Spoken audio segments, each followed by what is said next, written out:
Alrighty, we are back with Bulb reacting, well, Boston-Raleigh channel. I'm reacting, using the VTuber model, I'm reacting to more Chinese stuff from Epic History.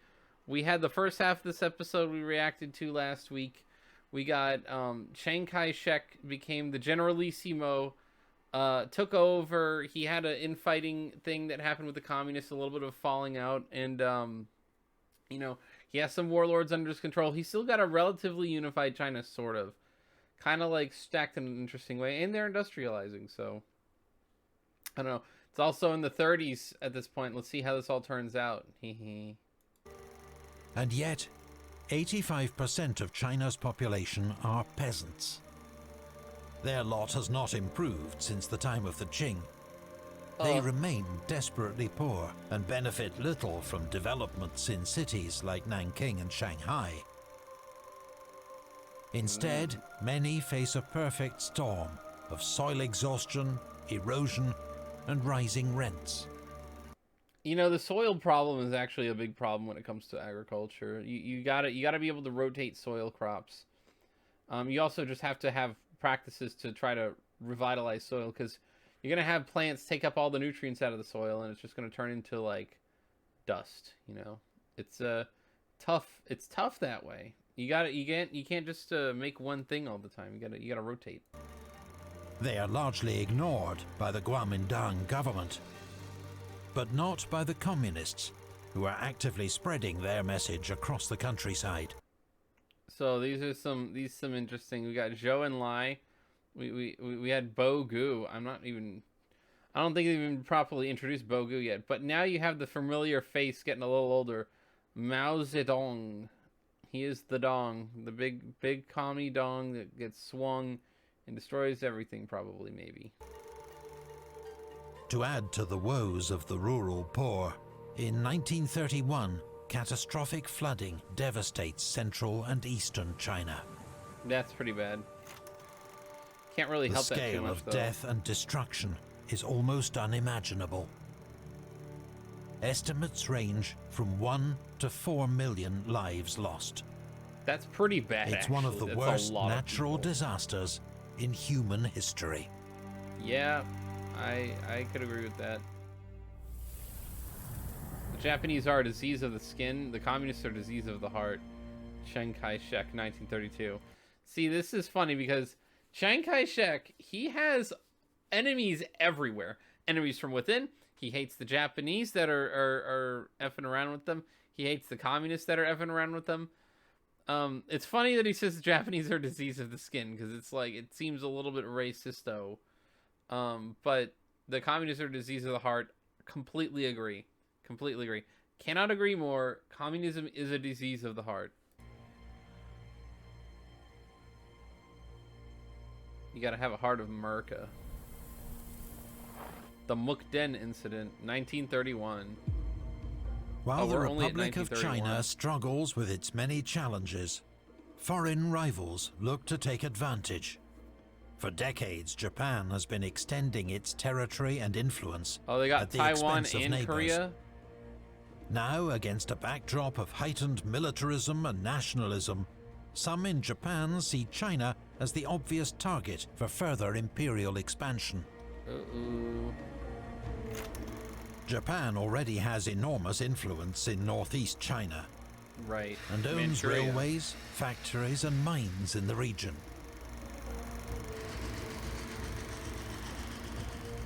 Now their sights are set on the conquest of all Manchuria, rich in resources that Japan lacks.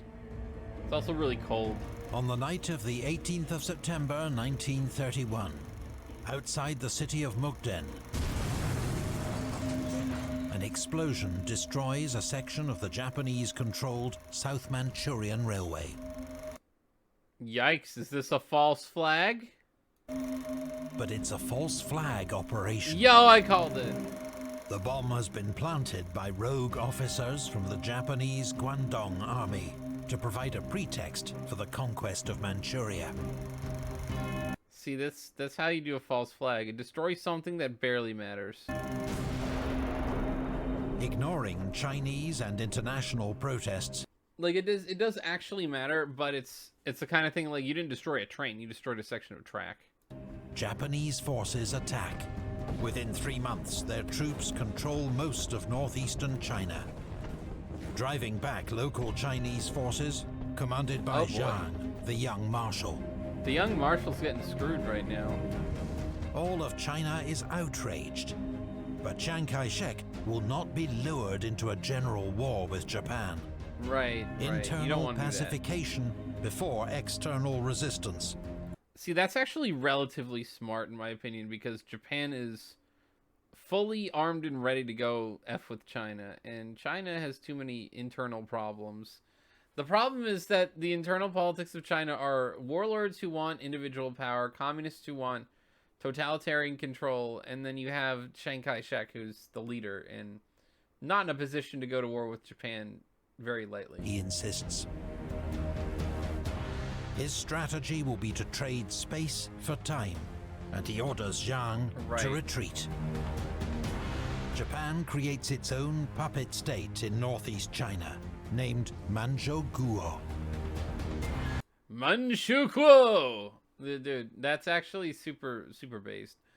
I like Japan more than I like China. Not gonna lie. I think Japan is cooler than China. However, also just the language is way better. But Manchukuo kind of dicks over Chiang Kai-shek. I know Japan doesn't like Chiang Kai-shek. They don't like the Chinese very much. They'll take their land, but then they forced their boy, who they had risen into power over his dad, the young marshal. They pushed him back. They've driven a wedge, and that wedge is going to start a lot of shit in the next decade here. On the throne, the Japanese place China's deposed Qing emperor, Puyi. Hey, it's Puyi! Now 26 years old. Oh, he doesn't look so cute anymore. He looks like a nerd.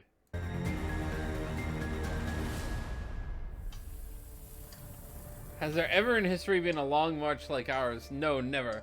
The Long March is a manifesto. Mao Zedong. See, I don't like the manifesto. Manifesto est bad. Very, very bad. Very bad. Very bad. I don't like it. None of it. Have none of it. Has there ever in history been a long march like ours? Yes, Alexander the Great had a way better long march. But also... also, Mao is just terrible. The Long March, 1934 to 35. Oh, this is bad. As far as Chiang Kai-shek is concerned, it is the communists, not the Japanese, who pose the greatest threat to Kuomintang rule. And that's probably true. Just 10,000 Communist Party members escaped the purges of 1927. Now they have regrouped in the Chinese countryside. Several Chinese Soviets, or regional governments, have formed in remote rural pockets across China. The most successful is the Jiangxi Soviet. That's bad. Its chairman is Mao Zedong. Chairman Mao! I don't like this. I don't like this at all. The son of a wealthy farmer, Mao was a founding member of the Chinese Communist Party. No. Now he presides over the Jiangxi Soviet, where the communist leadership is based. It controls a total population of more than 3 million, with its own bank, currency, and tax system. That doesn't even sound like a lot of people. Mao is criticized by other party leaders for his ruthless purges of communist forces, and loses influence. Yeah, because Mao's a horrible piece of shit. Also, 3 million does not sound like a lot of people, honestly, given the size of China. Unless it was like a standing army. Takes over his role in the military leadership. Right. The Jiangxi Soviet is the blueprint for a Chinese communist revolution. No. For the Kuomintang government, it is an existential threat. Correct. Chiang Kai-shek plans a series of encirclement campaigns to isolate and eradicate the communists. We're only that gonna work. His troops face determined resistance from the Communist Red Army. The first, second, third, and fourth encirclement campaigns all fail. No. The war between these two sides is brutal and leads to suffering on a vast scale. Civilians, mostly they don't know peasants, nothing yet. find themselves caught between two ruthless forces who do not hesitate to carry out mass executions and torture and shoot anyone suspected of disloyalty. I mean, this is kind of the problem I have when it comes to Chinese civilization, is that you rarely have people who are willing to value human life and just random individual civilians. It's like, nope, you're threatening our power. You almost get slapped back to whence you came. Victims include Mao's own wife, shot by the Kuomintang for refusing to denounce her husband. Wow, very loyal. Unfortunately, it's to Mao. The death toll from this phase of China's civil war will never be known, but may be as high as 500,000. That's not even that much. Guys, that's not even that much. 500,000? That's it? You gotta understand, that's just not that much. Like, it's a lot of people. If you and I were to think of it like in terms of anywhere else, that's a lot of people. Maybe not India, but anywhere else, that's a lot of people. That's like almost as much as the American Civil War. That's not that many people. Not compared to later. Finally, in September 1934, Chiang Kai-shek musters nearly 1 million men to surround, blockade, and destroy the Jiangxi Soviet. No. This time, the weakened communists cannot hold the line. No. They gradually lose ground until around 100,000 soldiers and civilians remain in a small area around Ruijin. Well, they're gonna run. The communist leadership takes the fateful decision to abandon Jiangxi and live to fight another day. They're gonna march. Many are killed trying to break out of the Kuomintang trap. The survivors embark on an epic, year-long march led by Zhou Enlai and Mao Zedong. So bad. They cross. That's such a like meandery way of going around everywhere. Like it doesn't seem like they really had a super concise plan, maybe, but it's looks like someone running around a map everywhere and not really knowing where they're going. But you know, it doesn't seem like a military march. It seems like it's a campaign. It's like a political campaign almost in my view. Some of China's most forbidding terrain, battling enemy forces, hunger and exhaustion along the way. Yeah. Fewer than 1 in 10 of the Jiangxi communists complete the 6,000-mile march to Yan'an, where they meet up with communist comrades from around the country. Right. This astonishing feat becomes a founding legend of the Chinese Communist Party. The Long March.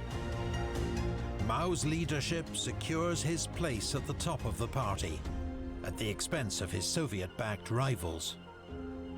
From now on, the party will follow Mao's vision, not Moscow's. Man, I mean, it's not really an upgrade, though, is it?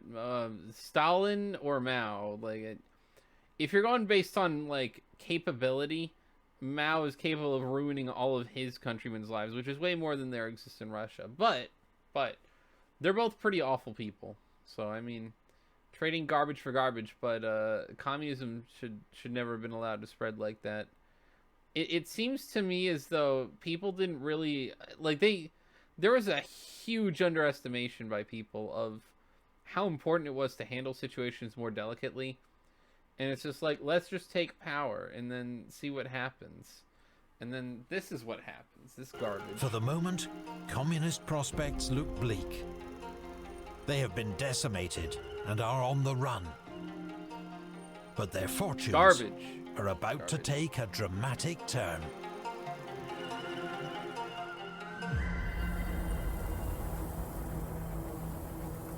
Look at the map and note the smallness of Japan compared to China. Can anyone doubt that we shall triumph? Chiang Kai-shek, 1937. I can doubt that you'll triumph.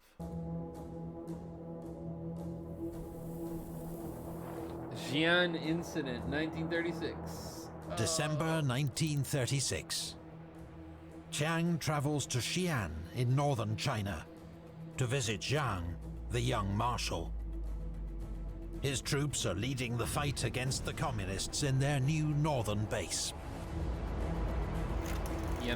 It's 8 years since Jiang's father had been assassinated by the Japanese.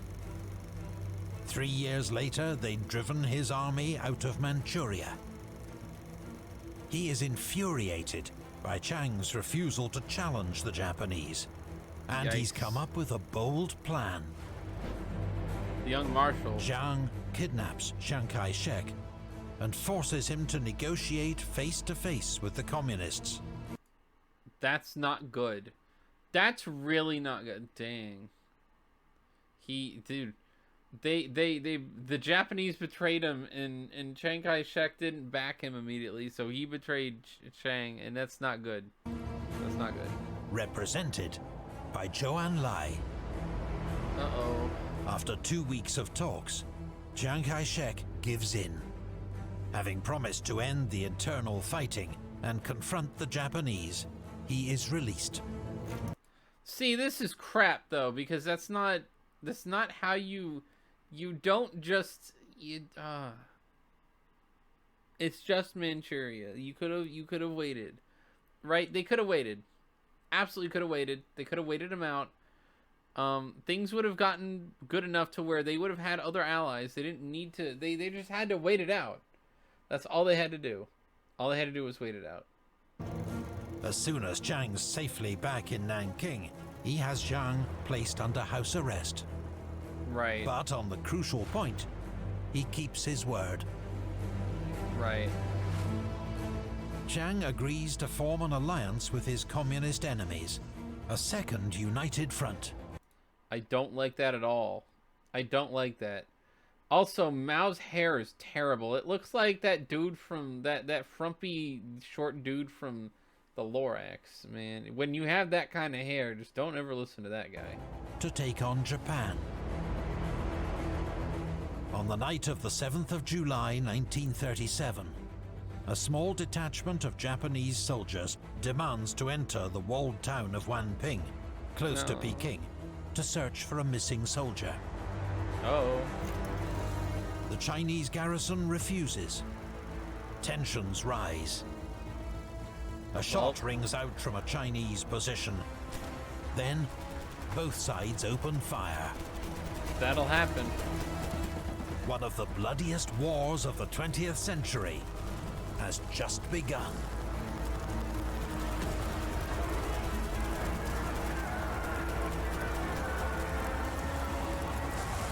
This is not good.